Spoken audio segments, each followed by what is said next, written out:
2023 সালে তুরস্ক বিশ্বের 17তম বৃহত্তম অস্ত্র রপ্তানিকারক দেশ ছিল। 2025 সালে সেই রপ্তানি এক বছরেই 48% বেড়ে $10 বিলিয়ন ছাড়িয়ে গেছে। কিন্তু সংখ্যাটা বড় কথা নয়, বড় কথা হলো তুরস্ক কোথায় বিক্রি করছে।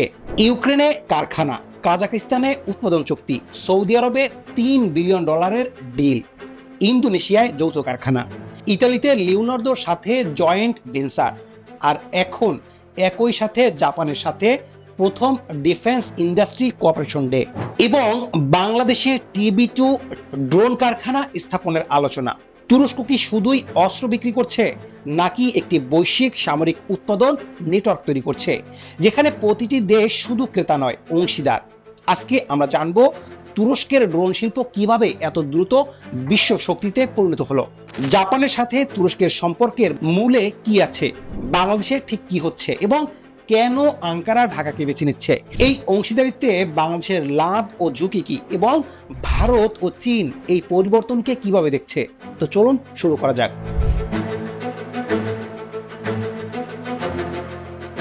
প্রথমেই বুঝতে হবে তুরস্ক এই জায়গায় এলো কিভাবে। 2002 সালে তুরস্কের প্রতিরক্ষা শিল্পের মোট টার্নওভার ছিল মাত্র $1 বিলিয়ন। 2022-এ সেটা হয় $11 বিলিয়ন। এই রূপান্তরের পেছনে একটি কৌশল। পশ্চিমা অস্ত্র নিষেধাজ্ঞার ধাক্কা খেয়ে তুরস্ক নিজেই অস্ত্র বানানো শুরু করে। ওয়ার অন দ্য রক্স এর এপ্রিল 2026-এর বিশ্লেষণ অনুযায়ী বায়াক্তার TB2 ড্রোন 30-এরও বেশি দেশে ব্যবহৃত হচ্ছে। 2024 সালে বায়াক্তারের ড্রোন রপ্তানি একাই ছিল $1.8 বিলিয়ন, আগের বছরের তুলনায় 50% বেশি। সফলতার কারণ তিনটি। প্রথমত, যুদ্ধ প্রমাণিত প্রযুক্তি। লাগানো কারবাখ, লিবিয়া, সিরিয়া, ইউক্রেন প্রতিটি যুদ্ধে TB2 লাইভ পরিবেশে কাজ করেছে। দ্বিতীয়ত, কম দাম, কম রাজনৈতিক শর্ত। আমেরিকান বা ইউরোপীয় অস্ত্রের সাথে আসে মানবাধিকার শর্ত, ব্যবহারের বিধিনিষেধ। তুরস্ক অস্ত্র আসে তুলনামূলক মুক্তভাবে। তৃতীয়ত, সহ উৎপাদন মডেল। তুরস্ক শুধু অস্ত্র বিক্রি করে না, স্থানীয়ভাবে তৈরি করার সুযোগ দেয়। এই তিনটি কারণেই এখন এশিয়ায় তুরস্কের দরজা খুলে দিচ্ছে। এখন আসি সবচেয়ে নতুন এবং চমকপ্রদ ঘটনায়। AI মনিটর এর মে 2026-এর প্রতিবেদন অনুযায়ী ইস্তাম্বুলে সাহা এক্সপো 2026-এর প্রথমবারের মতো অনুষ্ঠিত হলো তুরস্ক Japan defence industry cooperation day. তুরস্কের SSB এবং জাপানের ATLA দুই দেশের সরকারি প্রতিরক্ষা সংস্থা একটি লেটার অফ ইন্টেন্ট সই করেছে। এই অনুষ্ঠানে জাপানের পক্ষে 10-এরও বেশি কোম্পানি অংশ নিয়েছে। তুরস্কের পক্ষে অংশ নিয়েছে প্রায় 30টি কোম্পানি, যার মধ্যে ছিল বায়াক্তার, এসেলসান। এশিয়া মিলিটারি রিভিউয়ের বিশ্লেষণে বলেছে, বায়াক্তারের দীর্ঘ পাল্লার TB2S Japan ground self defence ফোর্সের 5টি ওয়াইড এরিয়া EOB সংগ্রহের পরিকল্পনায় সম্ভাব্য প্রার্থী হিসেবে বিবেচিত হচ্ছে, যার জন্য জাপানের 2026-এর প্রতিরক্ষা বাজেটে $11.1 বিলিয়ন বা প্রায় $70 মিলিয়ন বরাদ্দ রাখা হয়েছে। TRT ওয়ার্ল্ড এর জানুয়ারি 2026-এর প্রতিবেদনে তুরস্কের প্রতিরক্ষা মন্ত্রী ইসারা গুলার বলেছেন, জাপানের উন্নত প্রযুক্তি দক্ষতার সাথে তুরস্কের নমনীয় উৎপাদন সক্ষমতা ও আন্তর্জাতিক অপারেশনাল অভিজ্ঞতার সমন্বয় এই সহযোগিতাকে কৌশলগত পর্যায়ে নিয়ে যাওয়ার উল্লেখযোগ্য সম্ভাবনা রাখে। অর্থাৎ তুরস্ক চাইছে জাপানের উন্নত সেন্সর, AI চিপ এবং ইলেকট্রনিক্স, আর জাপান চাইছে যুদ্ধে পরীক্ষিত সাশ্রয়ী ড্রোন প্রযুক্তি। জাপানের ঘটনার পাশাপাশি বাংলাদেশেও একটি সমান্তরাল গল্প চলছে। বিডি মিলিটারি এর অক্টোবর 2025-এর প্রতিবেদন অনুযায়ী বাংলাদেশ বায়াক্তার টেকনোলজিস এর সাথে একটি যৌথ উদ্যোগ স্থাপনের আলোচনা চলছে, যার লক্ষ্য বায়াক্তার TB2 এর মূল কম্পোনেন্ট স্থানীয়ভাবে তৈরি করা। প্রাথমিকভাবে এয়ারফ্রেম কম্পোনেন্ট, সেন্সর হাউজিং এবং গ্রাউন্ড কন্ট্রোল সিস্টেম মডিউল উৎপাদন করা হবে বাংলাদেশে। ডিফেন্স সিকিউরিটি এশিয়ার অক্টোবর 2025-এর প্রতিবেদনে আরও বিস্তারিত। অক্টোবর 2025-এ বাংলাদেশ বিমান বাহিনীর প্রধান air chief marshal Hasan Mahmud Khan তুরস্ক সফর করে। তখন TAI, এসেলসান এবং রকেটসান পরিদর্শন করেন। আলোচনায় ছিল TB2, আকিনজি ড্রোন এবং হিসাব ও প্লাস এবং সাইপার বিমান প্রতিরক্ষা ব্যবস্থা। বাংলাদেশ অর্ডিন্যান্স ফ্যাক্টরি এবং বাংলাদেশ মেশিন টুলস ফ্যাক্টরি এই যৌথ উৎপাদনের সাথে যুক্ত হতে পারে।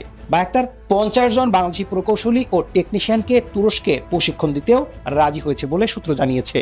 এটি বাংলাদেশের জন্য একটি ক্রয় চুক্তি নয়, এটি প্রযুক্তি হস্তান্তরের একটি দরজা। এখন এই পুরো চিত্রটা একসাথে দেখা যাক।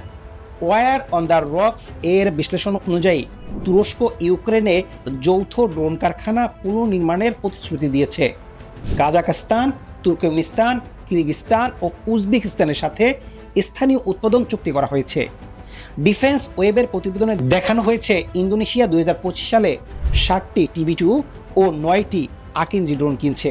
চুক্তিতে রিপাবলিক এর সাথে স্থানীয় কারখানা স্থাপনও অন্তর্ভুক্ত। ইতালিতে লিওনার্দো এর সাথে LBS সিস্টেমস নামে জয়েন্ট ভেঞ্চার গঠন করা হয়েছে ইউরোপীয় বাজারের জন্য। সৌদি আরবে $3 বিলিয়ন আকিনজি চুক্তিতে প্রযুক্তি হস্তান্তর অন্তর্ভুক্ত। অর্থাৎ তুরস্কের মডেল হলো প্রতিটি বড় বাজারে একটি স্থানীয় উৎপাদন কেন্দ্র স্থাপন করে, প্রযুক্তি দাও, ক্রেতাকে অংশীদার বানাও। এভাবে বাজার ধরে রাখে দীর্ঘমেয়াদের জন্য। কারণ যে দেশ নিজেই উৎপাদন করছে সে সহজে সরবরাহকারী বদলাতে পারে না। এখানেই আসে সবচেয়ে চিত্তকর্ষক দ্বন্দ্ব। ডিফেন্স সিকিউরিটি এশিয়া এর জানুয়ারি 2026 বিশ্লেষণে একটি অদ্ভুত বাস্তবতা তুলে ধরেছে। বাংলাদেশ একই সময়ে দুটি ড্রোন পথে হাঁটছে।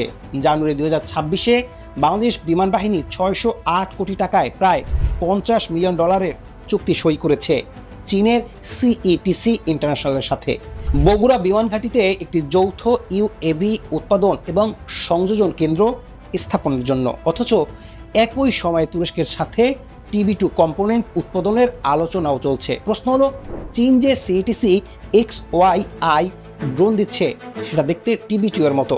ডিফেন্স সিকিউরিটি এশিয়া লিখছে, একজন তুর্কি বিশ্লেষক মন্তব্য করেছেন, আসল তুর্কি TB2 ড্রোন এবং তার চীনা নকল XYI এর মধ্যে মজার বিষয় হলো বায়াক্তারের মূল যুদ্ধ পরিলক্ষিত পণ্যটাই আপাতত সস্তা।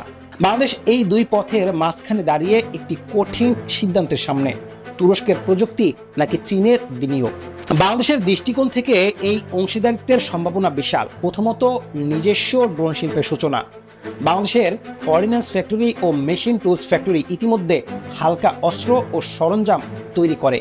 ড্রোন কম্পোনেন্ট উৎপাদন শুরু হলে দেশীয় প্রতিরক্ষা শিল্পের একটি নতুন স্তর তৈরি হবে। দ্বিতীয়ত, ITAR মুক্ত প্রযুক্তি। আমেরিকান বা ইউরোপীয় অস্ত্রে আসে ITAR নিষেধাজ্ঞা, তৃতীয় পক্ষকে দেওয়া যায় না, নির্দিষ্ট উদ্দেশ্যে ব্যবহার করতে হয়।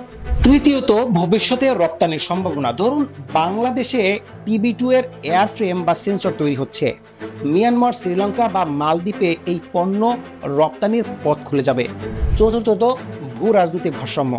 তুরস্কের প্রযুক্তিতে বিনিয়োগ বাংলাদেশকে শুধু চীন বা ভারতের উপর নির্ভরশীল না রেখে তৃতীয় একটি অংশীদারের দিকে যাওয়ার সুযোগ দেয়। এই পুরো ঘটনাকে দিল্লি ও বেইজিং কিভাবে দেখছে? ভারতের জন্য উদ্বেগের কারণ স্পষ্ট। বাংলাদেশের তুর্কি ড্রোন প্রযুক্তি মানে দক্ষিণ এশিয়ার একটি নতুন সামরিক শক্তির প্রবেশ, যার উপর দিল্লির নিয়ন্ত্রণ নেই। 2025 সালের ভারত পাকিস্তান সীমান্তের সংঘাতে পাকিস্তান TB2 ব্যবহার করেছিল বলে ওয়ার অন দ্য রক্স বলেছে।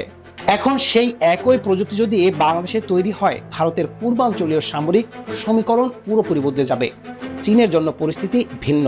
চীন CETC চুক্তির মাধ্যমে ইতিমধ্যে ঢুকে পড়েছে, কিন্তু তুরস্ক যদি বাংলাদেশে ঘাঁটি করে তাহলে বেইজিংয়ের একচেটিয়া প্রভাব কমবে। SIPRI এর মার্চ 2026 তথ্য অনুযায়ী তুরস্ক 2021-25 সময়কালে বিশ্বের 11তম বৃহত্তম অস্ত্র রপ্তানিকারক হয়েছে। আগের 5 বছরের তুলনায় রপ্তানি 122% বেড়েছে। এই গতিতে তুরস্ক এগোলে দক্ষিণ এশিয়ায় অস্ত্র বাজারের ভূগোলই বদলে যাবে। তুরস্ক আসলে কি তৈরি করছে? শুধু ড্রোন নয়, একটি নির্ভরতা নেটওয়ার্ক। যে দেশ তুরস্কের সাথে যৌথ কারখানা করে সে দেশ তুরস্কের খুচরা যন্ত্রাংশ, প্রশিক্ষণ ও সফটওয়্যার আপডেটের উপর নির্ভরশীল হয়ে পড়ে। এটি দীর্ঘমেয়াদী কৌশলগত সম্পর্কের বীজ। জাপান থেকে বাংলাদেশ, দুটো দেশ দুটো ভিন্ন কারণে তুরস্কের দিকে ঝুঁকছে। জাপান চাইছে চীনের বিরুদ্ধে সাশ্রয়ী প্রতিরোধ শক্তি, বাংলাদেশ চাইছে স্বাধীন প্রতিরক্ষা শিল্পের সূচনা। কিন্তু প্রশ্ন থেকে যায়, তুরস্কের এই বৈশ্বিক নেটওয়ার্ক বিস্তার কি টেকসই? প্রতিটি স্থানীয় কারখানায় প্রযুক্তি হস্তান্তর হলে একদিন ক্রেতারাই প্রতিযোগী হয়ে উঠবে, নাকি তুরস্ক ততদিনে আরও এগিয়ে থাকবে? এআই চালিত পঞ্চম প্রজন্মের ড্রোন নিয়ে। এশিয়ার আকাশে তুরস্কের ছায়া এখন শুধু ছায়া নয়, এটি বদলে যাওয়া ভূ রাজনীতির মানচিত্র।